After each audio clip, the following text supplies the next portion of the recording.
Hi guys, in this video I'm going to be talking about how you can reset your PC and format your PC or laptop. So let's get started and let's get into the video.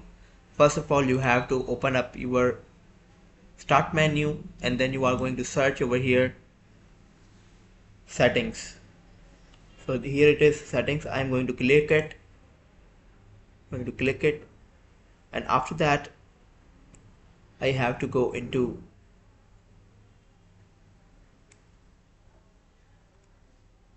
recovery, and after that I can reset my PC by clicking over here on this option, reset this PC, and I'm going to click reset PC button.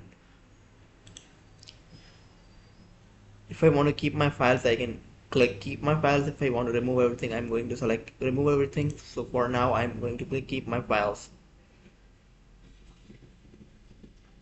If I have installed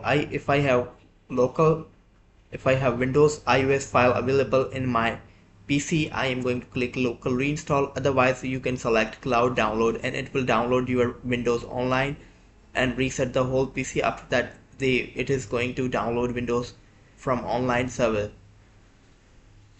So for now I don't want to do it, that's why I'm going to cancel.